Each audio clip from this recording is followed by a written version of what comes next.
Hello friends, colleagues, family. I wanted to record a quick update on the way home tonight. My appeal's been at the Michigan Supreme Court now for a couple months. We're close to it. I've not heard anything back, but I wanted to talk a little bit about two of the primary issues relating to my appeal. Excuse me. The first issue is the criminal complaint in my case fails upon its face to accuse me of a crime, depriving me of my due process right to defend myself. That sounds pretty crazy, right? Well, you were prosecuted, blah, blah, blah. Well, yeah, I was prosecuted by Bernard Coppolino of Bay County, Michigan, Nancy Barushko, and Sylvia Linton, but primarily Bernard Coppolino. Signed a complaint. Nancy Barushko signed a complaint that didn't accuse me of a crime. There's no probable cause where no crime is specified. How can you develop a probable cause theory without suggesting that a particular crime had been committed by a particular person? That's the primary issue right now in front of the Supreme Court, as far as I'm concerned.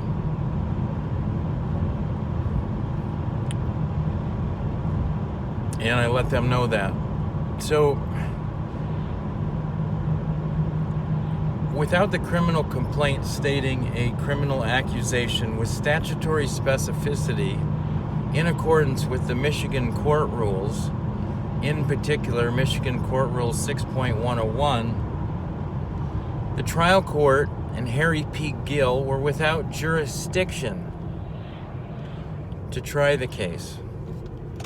Harry Gill did not have jurisdiction over the subject matter because there was no subject at matter. There was no crime specified. The court did not have subject matter jurisdiction. Everything that happened in court is a nullity. That's obviously a good primary issue to have. Like I said, Michigan Court Rule 6.101 requires a criminal complaint to list with statutory specificity the exact crime that a person is accused of committing. My criminal complaint does not. The trial court proceeded knowing this.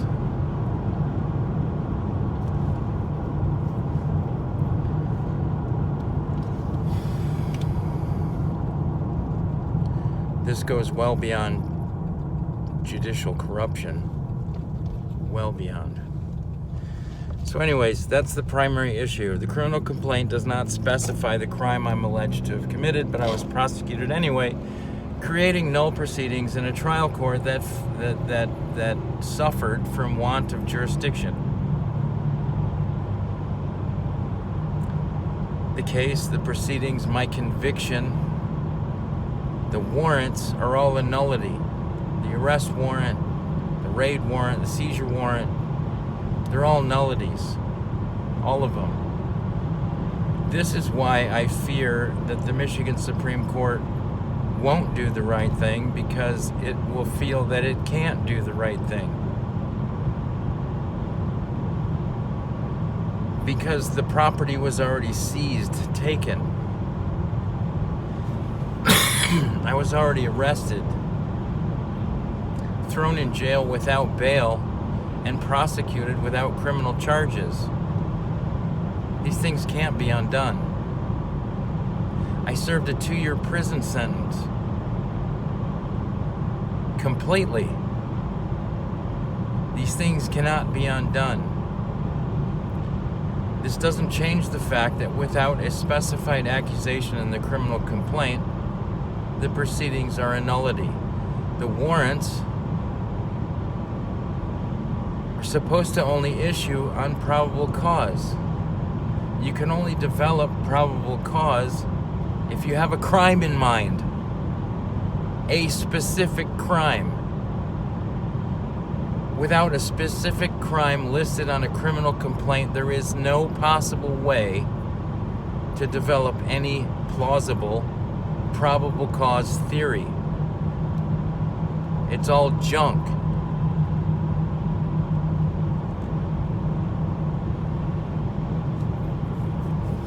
That's the primary issue. The second issue is I was a medical marijuana primary caregiver operating out of my home because I knew that the state had not yet completed its licensing application and application process for medical marijuana dispensaries. I was licensed by the state of Michigan as a registered primary caregiver. I was operating as a dispenser under my individual license as a primary caregiver. On September 12th, 2017, Lara, Michigan State Department of Licensing and Regulatory Affairs, issued an official bulletin as the state's medical marijuana regulatory agency. This September 12th, 2017 official bulletin said that it was okay for people who were operating businesses prior to applying for licensing because the licensing application had not yet been created. It wasn't a simple fact that I could go down to some state agency and fill out the right paperwork and apply for the proper license, because that entire process had not yet been completed. So the state and Lara, in recognition of the Medical Marijuana Act and the intent behind the Medical Marijuana Act, which was to allow medical marijuana patients to acquire and possess medical marijuana to treat or alleviate their medical conditions, they had to have a place to go to do that. The state licensed patients to acquire without recognizing that these patients needed to acquire. From where? Now we have dispensaries. Oh, but they're state licensed. Well, of course. I would have been state licensed as a business, as a medical marijuana dispensary, had the application process been completed before I got raided by cops. Lara published this official bulletin again on September 12th. You can Google it by typing in Lara September 12th, 2017 bulletin existing facilities. See, Lara recognized that facilities were existing prior to the availability of the application process for licensing. Lara said, it's okay for you to continue until we complete our application process, or our application itself, and the process to fulfill the intent of the Medical Marijuana Act, which was to provide medical marijuana to patients who needed it. Okay, Lara said you can keep going until December 15th. At that time, we'll have the application done, and you have to shut down your business and apply for a license, a business license. Okay. So on September 12th, Lara made this known, and on October 11th, 60 cops raided my house, my illicit drug operation. That was not at all illicit. I was operating under the permission of Lara and this official bulletin in writing saying that I had to shut down in December, on December 15th, 2017, or face possible sanctions and possible trouble applying for a license. But for now, keep going. Okay, this creates a situation known as entrapment by estoppel. Yes, of course, there are other entrapment issues inside of my case, like the police showing up at my house with fraudulently issued Michigan medical marijuana program cards issued from Lara so they could catch people doing illegal stuff, but they were issued fraudulently with fake names, fake credentials. That's an entrapment issue as well, but it's not entrapment by estoppel. Entrapment by estoppel is where one arm of the government says, hey, you can go ahead and do this thing, while the other one throws you in prison. The other hand of government. In this case, one hand did the same thing, because Lara is a part of the executive branch of Michigan government, as are the prosecutors, as are the police. So one hand says you can go ahead and do this until December 15th, and the same hand throws you in prison for doing it.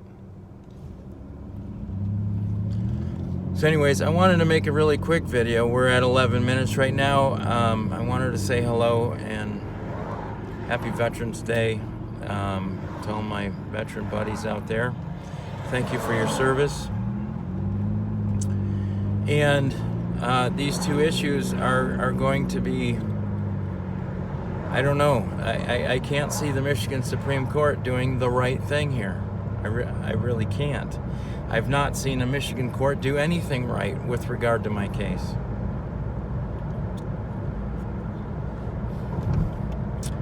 But those are two issues that nullify convictions, okay? The entrapment by estoppel doctrine is law. Okay, you can't have the state tell you can do something and have the same state arrest you for doing it and call it a felony. It's not how it works. It's entrapment. It's entrapment by estoppel. The prosecutor, Bernard Coppolino, was stopped from prosecuting me. Period. And he knew it. He couldn't do it, but he wanted to. He wanted to, and there's nothing stopping him. He doesn't have to follow the law. He doesn't have to follow the rules. He doesn't have to appear like he knows what he's doing, because he has absolute immunity and can virtually do anything he wants to. Anything he wants to. With complete impunity. This country needs to do away with absolute immunity, judicial immunity, qualified immunity. Because this scenario was created exactly because of that. So anyways, I'm going to get this uploaded tonight. I've missed doing these videos. I apologize for my absence. I've been holding my breath, waiting for the Supreme Court of Michigan to do the right thing, like it did when it overturned all of little Hitler Whitmer's executive orders. Anyways, peace and God bless.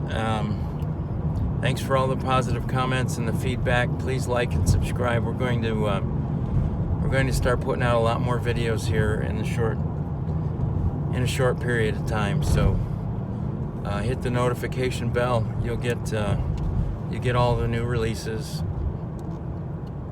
Again, thanks and God bless. We'll talk to you soon. Bye.